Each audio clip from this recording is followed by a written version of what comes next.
Indic Academy for providing me this opportunity to speak here today. And I thank all of you for taking time off on this Saturday afternoon to listen to this talk rather than spend it on something else. The talk is not about me. The talk is about the work of Pandit Kota Venkata Chalam, who happens to be my grandfather. And of course, as the introduction, there are a lot of distortions in Indian history that he actually spent a lot of time correcting. So the way this presentation is organized is in three parts. The first two will be very short and brief. The first part will talk about the distortions in Indian chronology. We find out who the distorters are, what distortions they made, what their motivation was, and that'll be a brief introduction. The second part is an introduction to the author, and then the rest of the presentation, the bulk of the presentation, will be on his body of work. So that's how this is organized. So looking at the distortions, who? It's William Jones, you can see the names, Max Wheeler, George Wheeler, Fleet, Pargeter. You'll notice that most of these people are employees of the East India Company. William Jones was the 18th century. Almost all the others were in the 19th century. And William Jones was the one who started the distortions. He was a contemporary with Warren Hastings, who was the Governor General of India at the time. And why? The reason is, here is where you need to understand the concept of prisms and lenses. So he was aware of Indian chronology, he was aware of the true chronology, but when he was reading it, he was a staunch Christian. And the Old Testament says God created the earth in 6 days, and that was in 4004 BC. So he was reading with the Christian lens and says this can't be right, or we cannot allow this to be published as is. So he decided Indian history must start in 2029. So he set the floor first and said, okay, we have to modify the dates. So Indian history starts in 2029. And then what did they do? They removed about 1,000 years before the Mahabharata war. They removed 1,200 years after the war, dated some events wrongly. Then they took the texts, Indian texts, they interpolated them with contradictory slokas, and then said, these are unreliable because they contradict one another. And so they decided not to use Indian texts at all. They also entered, and then they, NRV stands for the Nepal Rajavamsavali. That's how you reconstruct the Nepal history from. And KRT is the Kalhana's Rajtarangini, the history of Kashmir. And so he introduced spurious slokas in these, the Nepal Rajavamsavali, which uses the Kali era, but in Nepal was prevalent the Sri Harsha era. And the Sri Harsha era he mapped to Sri Harsha Siraditya. So from 457 BC, he moved it to 6th century AD. And so that lopped off 3,400 years in Nepal's history. So they rejected Hindu texts as fictional and unreliable. So they said everything before the Kali Yuga is poetry. It's not real, it's poetry. So they started with the Kali Yuga, but decided history must start in this day. And by rejecting Hindu texts, what did they rely on? They relied on accounts of foreign travelers, like Fahian, Huon Sang, Megasthenes. So they took skimpy accounts from these foreign travelers to construct Indian chronology. Now, to support their dates, they actually forged coins. Now we talk about tampering of evidence. They actually forged coins, forged inscriptions, and then said that this is authoritative, and therefore this is the basis of the chronology that they've constructed. They actually destroyed genuine evidence. So if you read Panditji's books, one of the things he says is nothing has been found in the BC era. All the findings, archaeological, numismatic, the inscriptions, prashastis, were found after Christ. And so that's raises questions. They created the Aryan race and the Aryan invasion theory. That was thanks to Max Miller. To give you an example, this example at the bottom, can everybody see the bottom of the screen? Okay, this example is from Megasthenes Indica. Now, Megasthenes apparently lived in India for a few years. He wrote a book called Indica that nobody can find. Nobody has found the primary source to verify anybody's claims. 400 years after Megasthenes, there were historians called Arrian and Strabo, and they wrote commentaries on Indica. Even those are not found. But then in the 18th century, suddenly there was a J.W. McCrindle who published a text and said it was an English translation of Arrian's commentary on Indica. So that's the source.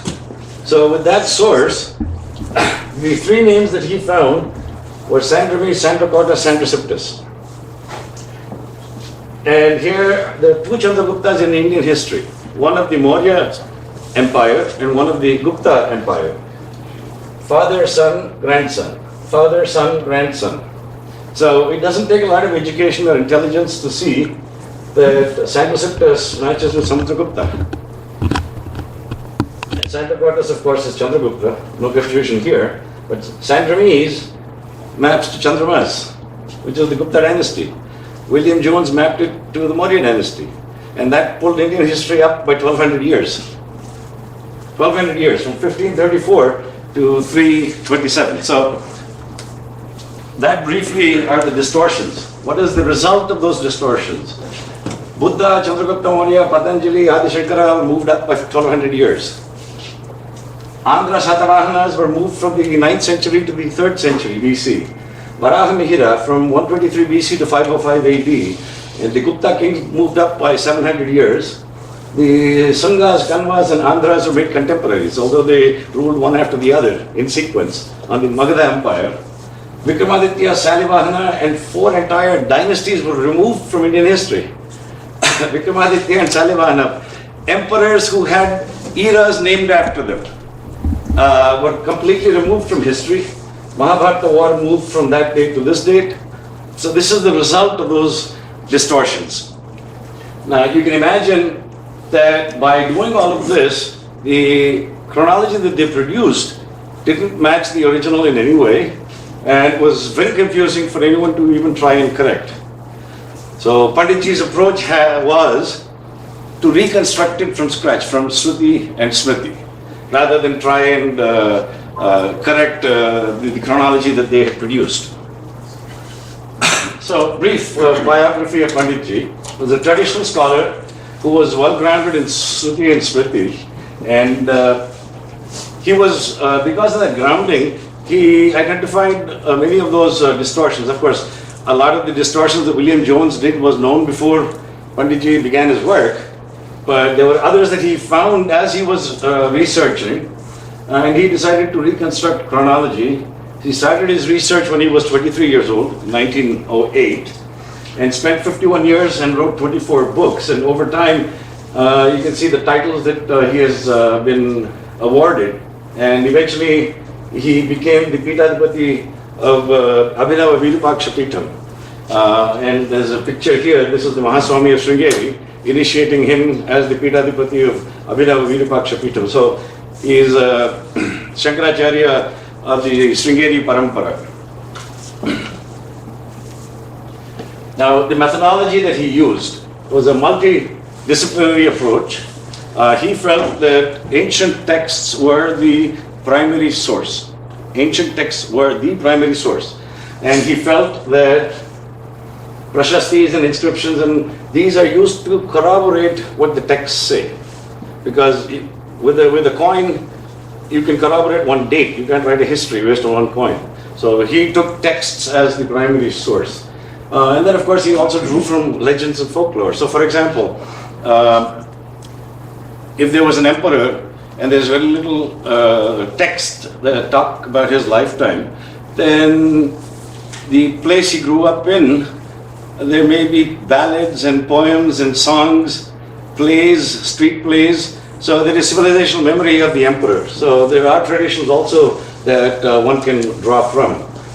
He was an active participant in conferences. So over those 51 years, every time he achieved a major piece of research, he would actually present papers at conferences for getting it peer reviewed.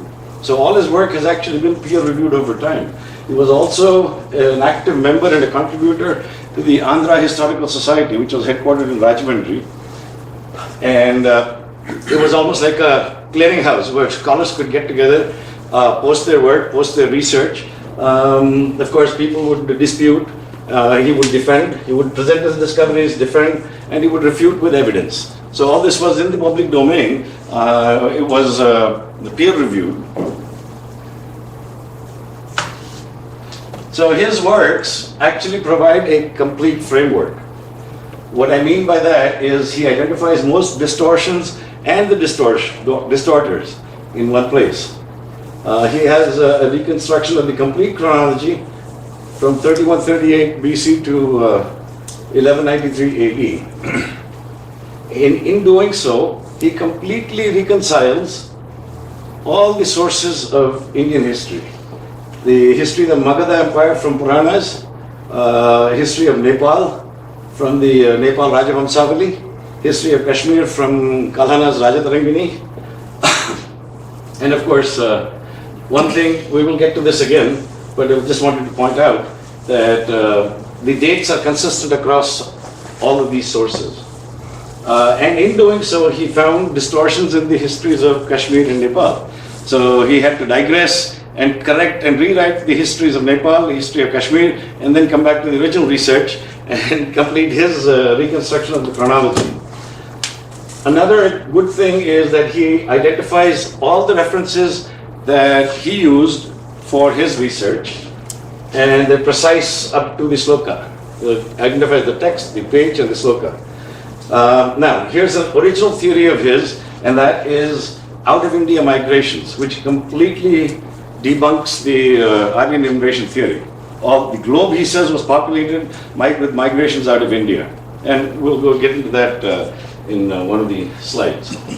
He challenges the arbitrary Christian calendar. The Christian calendar was set up in 532 AD. We'll see more of this. I do have this on another slide, but since we're on the topic, in 532 AD, they decided to have the Christian calendar, BC AD. But Christ lived to be 33. So they don't explain whether that 0 is his birth or his death. So how do you account for those 33 years? And then the Gregorian calendar has gone through several corrections. So it's not simply linearly projecting into the past. So he questions that, and of course he only mentions it, but he didn't do any research into this topic. So the reconstructed history is in 4 parts: very ancient, medieval, and modern. The very ancient is from the beginning of Srishti, from the beginning of creation to the end of the 6th Manu. And the ancient is from the beginning of the 7th Manu to the 28th Mahayuga. Medieval is from the beginning of the 28th Mahayuga to the end of Dwapara Yuga. And the modern is from the Mahabharata War to 1193. So that's how he divided the reconstructed history. He spent most of his time on the first and the last. The 2 in the middle, ancient and medieval, he said, are described in a summary form in the Puranas, and that was good enough for civilizational memory. But what was not adequately covered was the first part, and of course the last part was distorted. So that's where he spent the bulk of his time and effort. So, starting with the very ancient, this is Brahmanda Srishti. So this is what a Brahmanda looks like. You see, time has no beginning and has no end, but there is a pattern that repeats, and the pattern is Srishti. It's creation, growth, destruction. And with the creation, growth, and destruction is of one Brahmanda. So a Brahmanda is created, a Brahmanda is populated, it grows, and then it is destroyed, and a new Brahmanda is created. So that is Brahmanda Srishti. So, if you look at the structure, that's the Bhugola. That's, in fact, I don't know if you can read that, but it says, you are here. So this is where we all are. This is the earth. And then you have the Udvalokas, and then you have the Patanalokas. And an easy way to remember the Udvalokas is back to your Nitya Sankalpam, no Om Bhuhu. So this is Bhuloka. Om Bhuvaha, Om Swaha, Om Mahaha, Om Janaha, Om Tapaha, Om Satyam. So these are the names of the Urdhva-lokas in our Nitya Sankalpam. And then of course you have the 7 Padala-lokas over here. And the duration of a Brahmanda is the lifespan of Brahma. And we'll get to that in the next slide. But here are some interesting things to note. 7 Brahmandas is 1 Jagat and so on. And you get to 1 Samsara. So just remember these numbers. The Padma and Sankha, we'll get to those in a second. And Brahmandas are counted in Koti and Satakoti. So this is not the only Brahmanda that exists. But the Mahasankalpam, which is different from the Nitya Sankalpam, is something that is recited on very special occasions. And the Mahasankalpam actually describes the Brahmanda. It describes everything that you see on this picture over here. And I think anyone interested should ask one of your Panditjis at your next puja to see if he can recite the Mahasankalpam for you. Cosmic units of time. So we said the duration of a Brahmanda is the lifespan of Brahma. And the lifespan of Brahma is divided into 2 halves. So he lives 50 years on his time scale. 100 years on his time scale, which is divided into 2 halves, 50 years each, called a Parardha. So 2 Parardhas is the lifespan of Brahma. And a day of Brahma is called a Kalpa. And a Kalpa is composed of 14 Manvantaras. Each Manvantara in turn has 72 Mahayugas, and each Mahayuga in turn has 4 of these yugas. This is what I suppose everyone is familiar with, Kali Yuga and so on. So this is these are the cosmic units of time. So a Manvantara has 71 Mahayugas, has a presiding Manu. The current Manu, the Manu presiding over this Manvantara is called Vaivasvata. So you probably have heard that name. And of course, 1 Kalpa is daytime for Brahma, another Kalpa is nighttime for Brahma. So the Udaya Kalpa is the daytime and the Kshaya Kalpa is the nighttime. So Udaya Kalpa and Kshaya Kalpa is 1 Ahoratri of Brahma. At the end of every Mahayuga is what is called Yuga Pradaya. And at the end of a Manvantara is a Jala Pradaya. And at the end of the Udaya Kalpa is a Mahapradaya. So according to our Nitya Sankalpa, in fact, if you go back to our Nitya Sankalpa again, see Sri Mahavishnu Rajnaya Pravattamanasya Adyu Brahmanaha, so say Dvitiya Paradhe, 2nd Paradha, Sveta Varaha Kalpe, so within the Kalpa of Sveta Varaha, Vaivasvata Manvantare, Ashtavimsati Tame Kaliyuge, Pratame Pade. Right? So basically, in our Sankalpa, we're trying to define our time and place. And so this is how we're defining our time. So by the Nitya Sankalpa. So there are 30 Kalpas, 14 Manus, 48 Vyasas named. The next one is expected to be Aswadhama. I'll just go back to the previous slide for a second. The Jyotish Chakra. This is the Jyotish Chakra. What is shown in this picture are the 12 Rasis. And of course there are 27 Nakshatras that map to these. So 12 Rasis, 360 degrees. It's quite easy, 30 degrees per Rasi. But when you come to Nakshatras, there are 27 Nakshatras. So each Nakshatra is about 13 degrees in 20 seconds. And so about 2 point some Nakshatras fit into 1 Rasi. And this is the timekeeper for the Brahmanda. So these map to the Bhuvarloka. So this is the Bhuloka. The Bhuvarloka is where the Jyotish Chakra is, in this axis, in the Z-axis. So the beginning of Srishti, all these stellar and planetary bodies start in the Mesha Rasi, or Ashwini Nakshatra. That's where Srishti begins. And then movement starts, each at its own speed, each in its own orbit. And then they meet again at the end of a Mahayuga, which is when there is a Yuga Pradaya. So the Jyotish Chakra is essentially a timekeeper for the Brahmanda.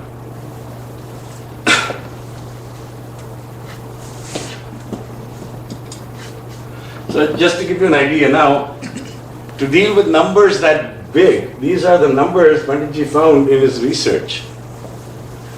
So the first column, these two columns repeat. The first column talks about the number of zeros after 1 and what this is actually called in Sanskrit. And the largest number he found was 1 followed by 62 zeros. This is the largest named number he found in his research from the Rig Veda, Atharva Veda, and Surya Siddhanta. So I just thought I'd include that for some detail.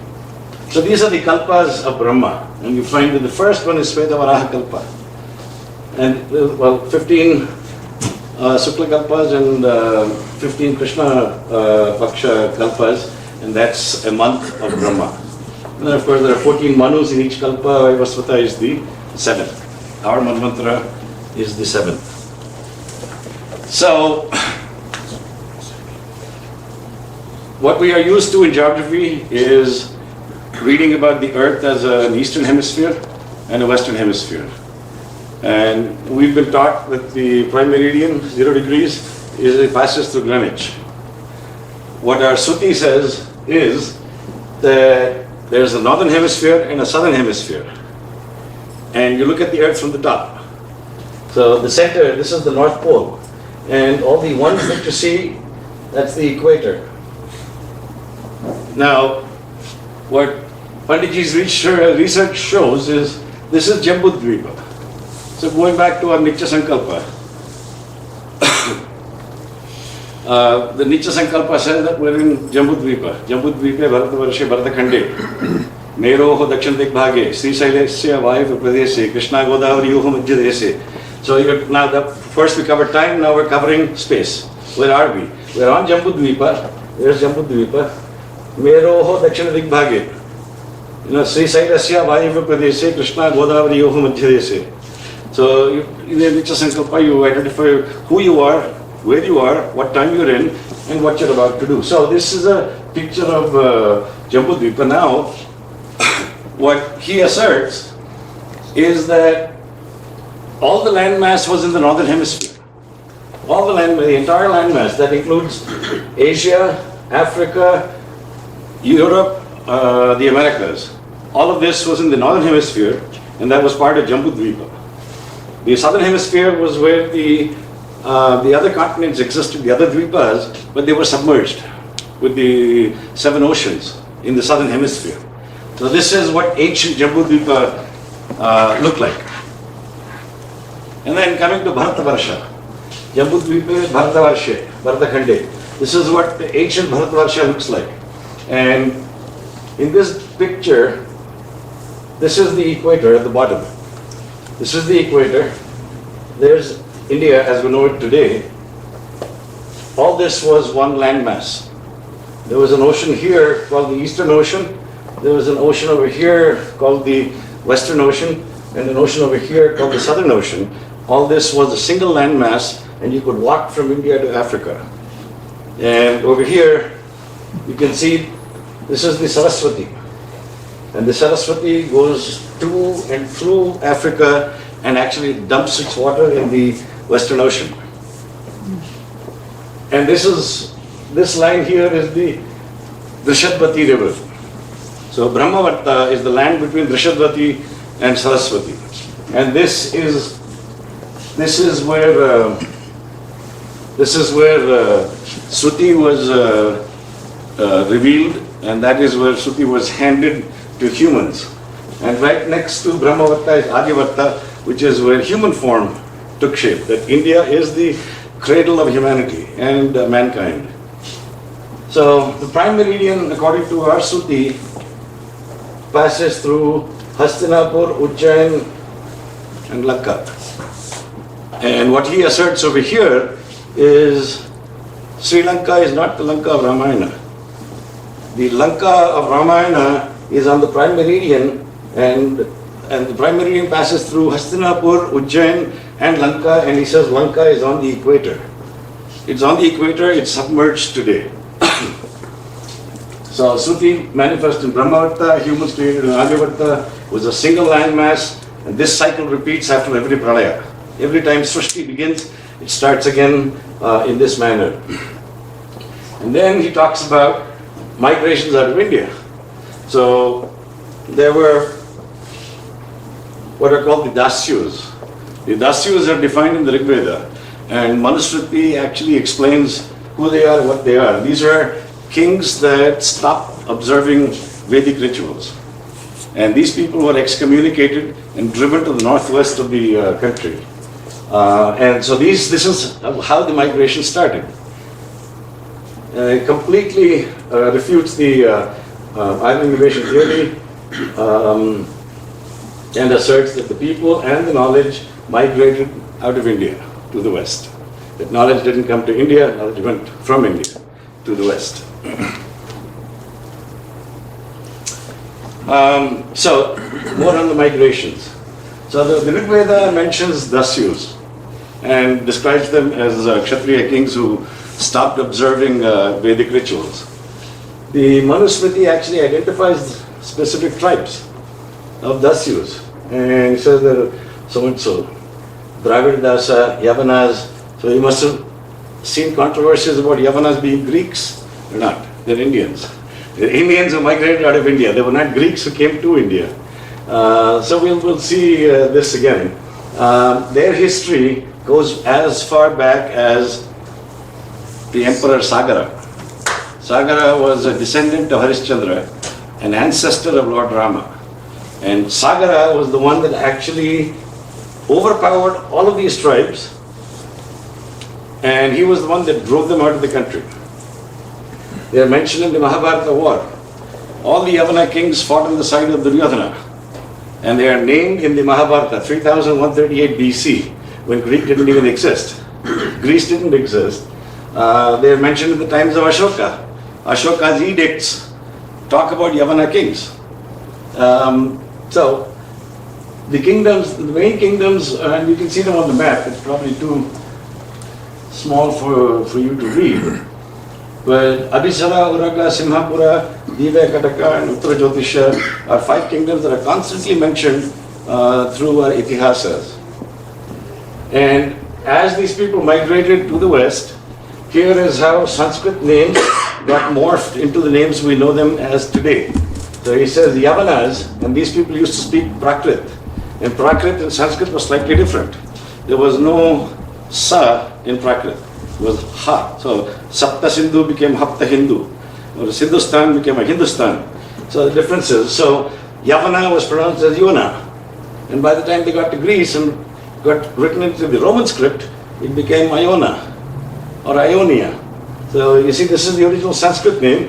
And these regions took names of the tribes that settled there. Settled in what is now called Crete, and so on. So these are examples. So the Sakas went to Iran, essentially. So the Sakas mainly went to Iran and then migrated west from Iran. The Chinas populated China, and so on. Now, Homer's Iliad, the Greek civilization started around 1000 BC. Homer lived around 800 BC. So it was still a fledgling civilization, which was still very primitive and backward. Yet in Iliad, he is describing a kingdom that's very, very advanced. And so the question is, did Greece go backward? Or is it that he is recounting poetry, remembering a different civilization in the past? So what he says is that the history of ancient Greece is the history of Bharat. So Homer's Iliad is essentially talking about, he talks about the capture of Troy. You have a fort with walls that were so thick that they could not be captured even after 10 years of battle. And he talks about a fleet of 1,000 ships. And Greece was not that advanced. So the conclusion is that this was Ionia. So these were Yavanas whose civilizational memory of India still existed. It's just that it's got packaged differently and we're taught it differently. So that was the very ancient. We'll skip over the ancient and medieval and come straight to the modern. So when we come to the modern, that's starting with the Mahabharata War till 1193. So when you come to the modern history, again, like I said, time has no beginning, has no end, but we put markers on it. Just like we have the BC AD calendar, there are other markers too. And so,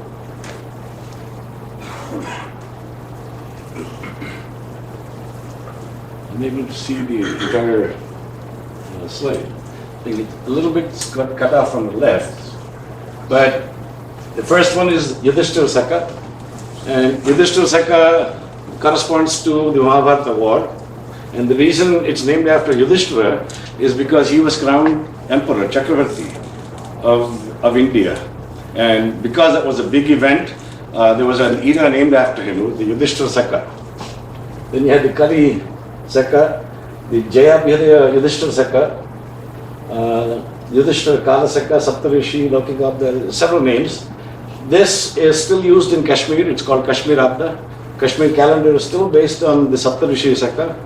Malavgana Saka, this is the Cyrus era, or Sakamprapati Kala, Sakendra Kala, Sakabhupa Kala. It has a number of names, but that's 550 BC. Then you have the Sriharsha, which is the one that was used in Nepal, was moved to Siladitya in the 6th century AD. Then you have the Gupta Sakas, when the Guptas were ruling. And this is, then you have the Vikrama Saka and the Salivahana Saka. So, in all of this, Kali Yuga is non-negotiable. It's an astronomical event that can be backtracked and predicted. So, what happened? 7 planets, 7 heavenly bodies were in the Mesha Rasi, and that was Sri Krishna's Niryana. Dwapara Yuga ended, Kali Yuga started. And it was that precise time, it was an astronomical event. 7 planets were in conjunction in the Mesha Rasi. It was a Pramadinama Samvatsaram, Chaitra Masam. Pajami was a true Yugadi. Yugadi means the beginning of a new era, Yuga Adi. And this was a true Yugadi. Our Panchangas changed from Dwapara Yuga Turiya Pade to Kali Yuga Pradhama Pade. So our Panchangas also changed on this date. This is non-negotiable. And so this is an absolute marker on time as far as Indian chronology is concerned. Cyrus era. See, I've highlighted 2 in red, and these are the 2 I wanted to talk about. The Cyrus era. Cyrus was a Persian emperor. And Cyrus, and of course the Persians were Sakas. Sakas, Yavanas, who were driven out of India. And they still maintained ties with the mother civilization. So anytime they needed arbitration, they would come to the emperor of Bharat for mediation and so on. And the Babylonians and the Persians went to war. And the Persians asked Bharat for help, and the emperor actually sent an army, and Cyrus, who was the Persian king, was able to overthrow the Babylonians, and they established an empire in his honor.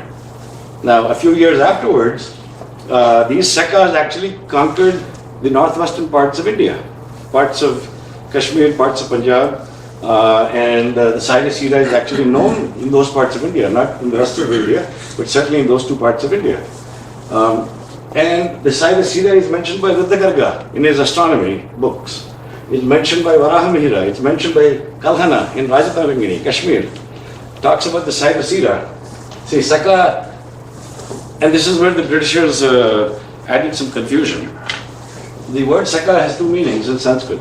One is powerful country. So it started with a powerful country. And over time, it was changed to people that used to live there.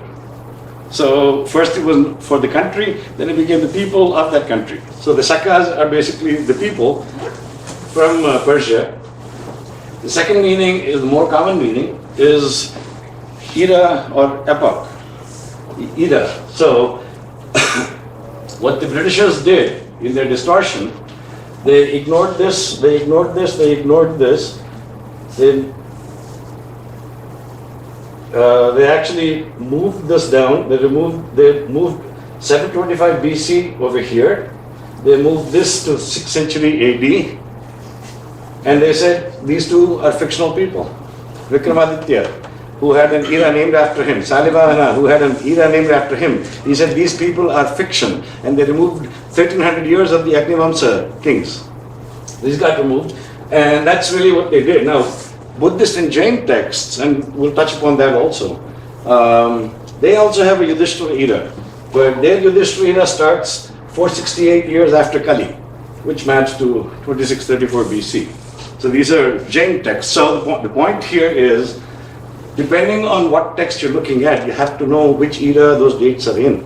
And the numbers by themselves don't tell you the whole story. You have to know which era they're in to normalize and reconcile across texts. So, reconstructing the Mahabharata war. So there were three. Is there any way to adjust this? We're losing the left part of the. We're losing the left part of that table. No, maybe. No, this keystone. 36 years before Kali Yuga, Gandhari cursed Krishna right after the war and said the Yadava will be destroyed in 36 years. And Yudhishthira sees bad omens about that time. Krishna sees bad omens about that time. This is the internal evidence. And everybody agrees that Yudhishthira ruled for 36 years before the beginning of Kali Yuga. If you look at the astronomical evidence, Saptarishi Mandala entered Magha 75 years before Kali. 75 years before Kali is when Yudhishthira was crowned at Indraprastha, not Hastinapura, but Indraprastha. 3177 BC. So that's when, what is the significance of the Saptarishi Mandala? We talked about the Jyotish Chakra, and we talked about the Rasis and the Nakshatras.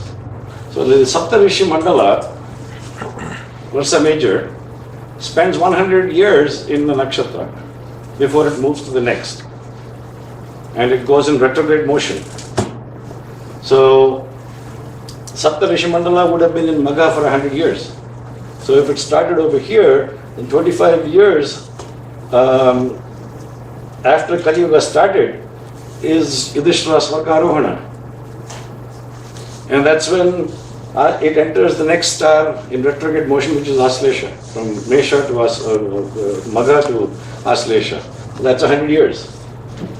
So this is a good verification tool.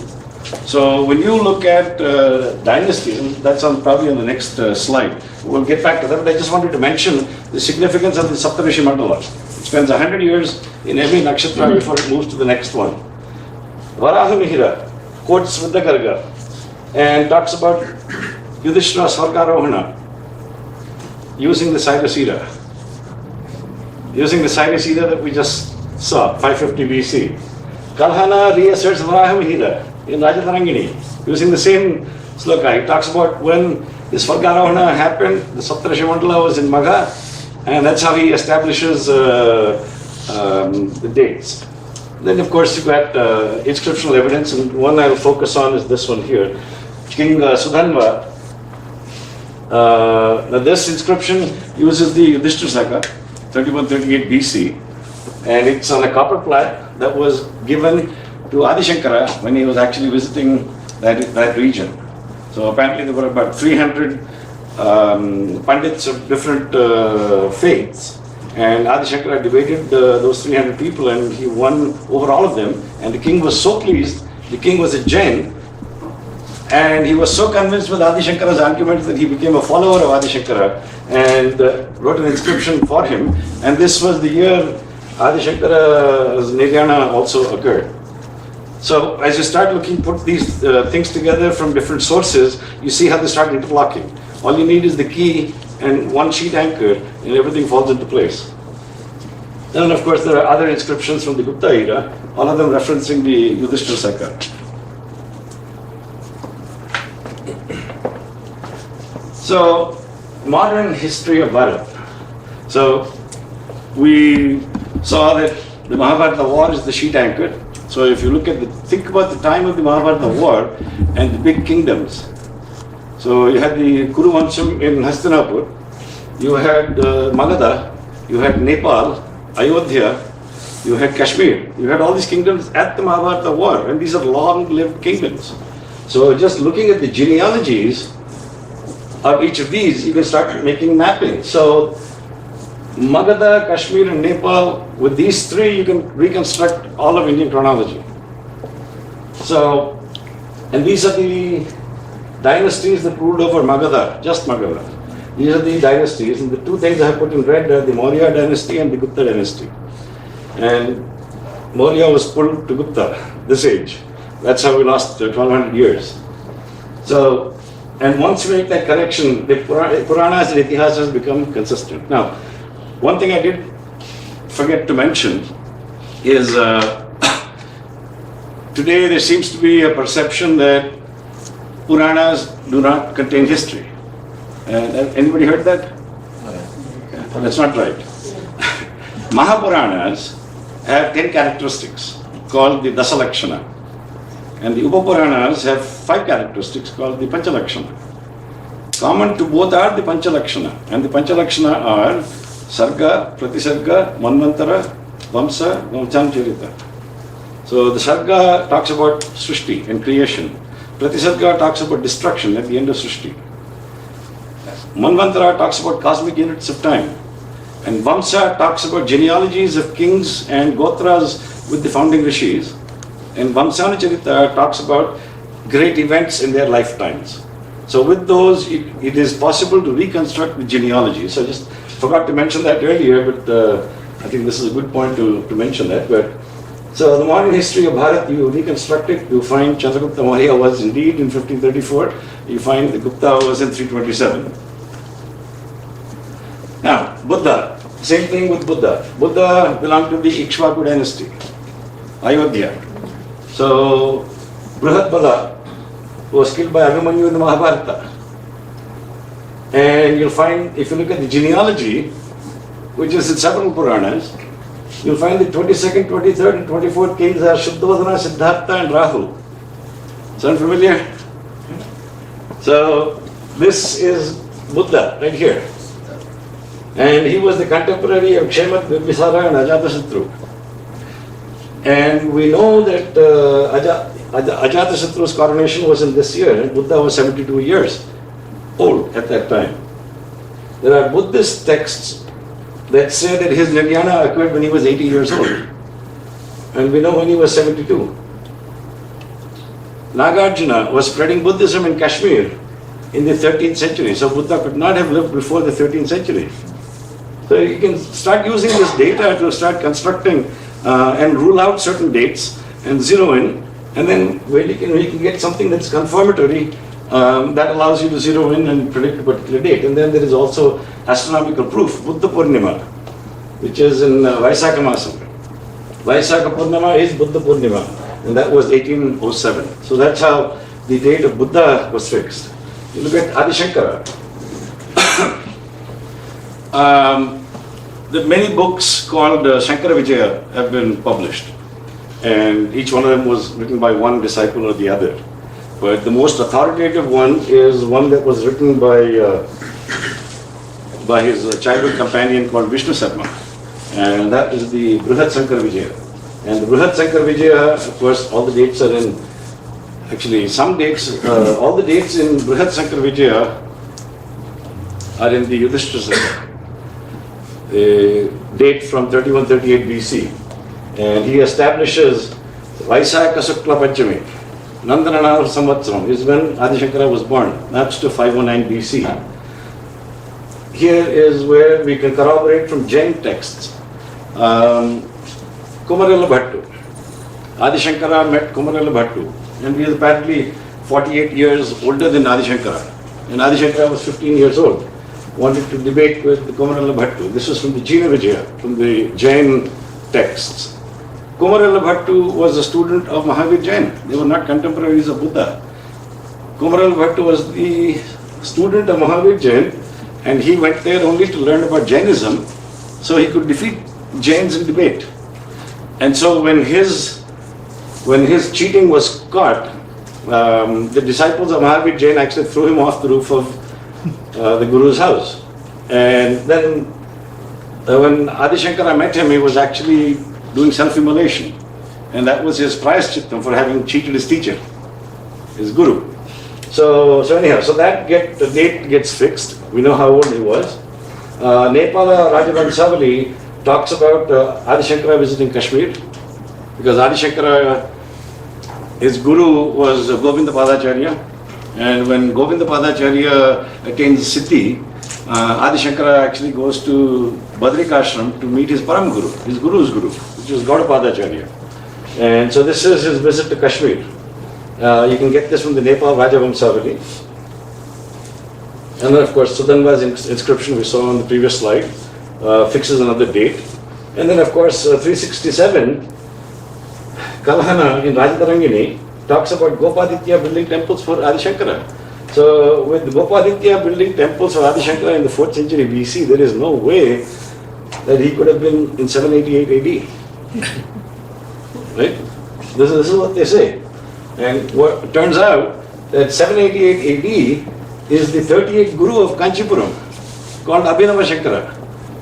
And apparently he was intellect and genius, he was as good as Adi Shankara, and therefore the way people wrote about him, it's easy to be confused as to who they're referring to. But Max Miller picked up on this. This is from I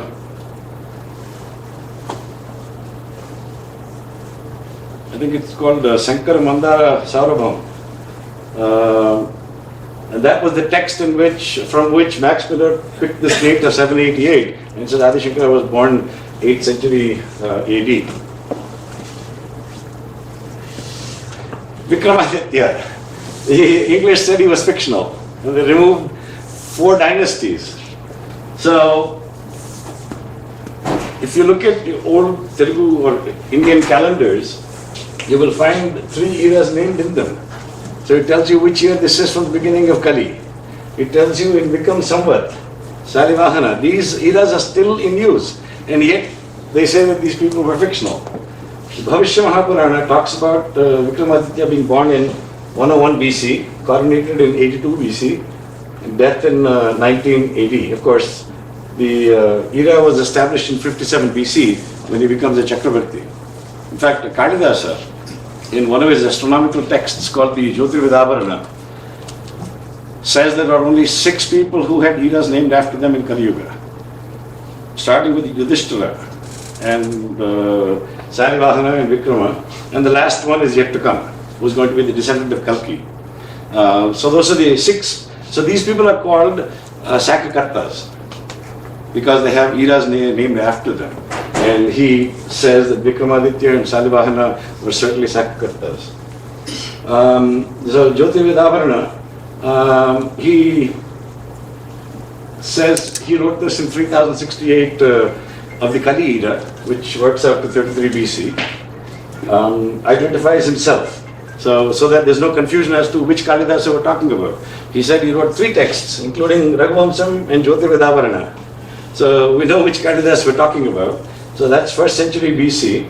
He talks about the conquest of the Sakas, talks about the vastness of Vikramaditya's empire. Vikramaditya conquers even Nepal and Kashmir.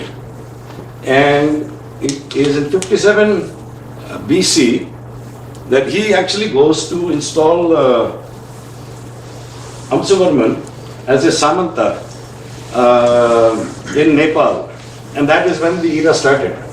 It was after he conquered Nepal is when the era actually started.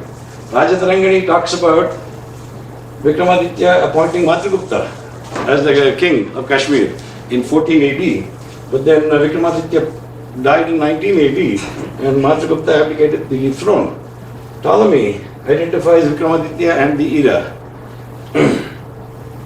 Buddhist texts talk about him. William Jones was aware of it before he started his Distortions.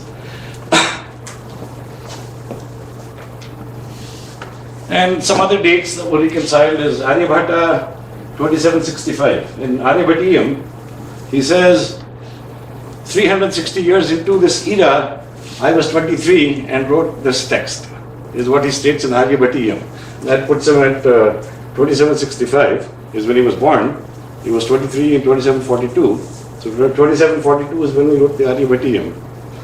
Patanjali, we have, from the history of Kashmir, we can see that his Mahabhashya was being taught in Kashmir in the 13th century. So Patanjali could not have been before this date. I'm sorry, after this date. It would have to have been before this date. And if Patanjali belongs to that date, Panini was before him. Panini is definitely before Patanjali, because Patanjali wrote the Mahabhashya on Panini's works. Varahamihira, Panchasiddhantika, he says he was born in 427 Sakakala, meaning Sairasira. But the English said no, Sakakala is Salivahana Saka, which is 78 AD. So 78 plus 427 to put him at 505 AD, whereas he actually belonged to 123 BC. Jyotirvidavarana. Varahamihira, well, Jyotirvidavarana, Kalidasa mentions the Navaratnas in Vikramaditya's court. And he mentions Varahamihira by name and says he was his contemporary. So Varahamihira and Kalidasa were in Vikramaditya's court. You also have a text by there was a Pandit Krishna Mishra who was also in Vikramaditya's court, who claims to have been supported by the king for 70 years. So even in his text is a reference. So they're all contemporaries, they're all pointing to the same dates. So there are many different ways you can find them and place them in the 1st century BC. Salivahana, also there are texts that show how he defeated the Sakas. Having defeated the Sakas, he drove them out west and made the Sindhu River the dividing line between the Mlechastan and Aryabhatta. Bhaskaracharya, again 486 AD, not 1114 AD. He documents that in his text, Siddhanta Siromani, which is composed, again using the Sairasira. It was 1036 Sairasira. And you'll find out that it was 486 AD and not 1114 AD. As I told you, he used to publish papers, he used to get them peer reviewed, he used to participate in the Andhra Historical Society. And here's an example when Panditji had actually posted an article. There was Rao Bahadur P.D. Kane, who was one of the officiating members of that historical society, was very critical of him. And he claimed that the Pandavas are alive in Kali 653 and Mahabharata war is in 2448 because he was using Sakakala as 78 AD, Salivahana Saka. He was not aware of the Sairasira. The moment you plug in the Sairasira, it goes back to 3138. So, and this was actually in public, in writing, through the periodicals of that historical society. So these are examples of how well peer-reviewed his works have been. And then of course he does say Yavanas were Bharatiya Kshatriya kings, they were not Greeks.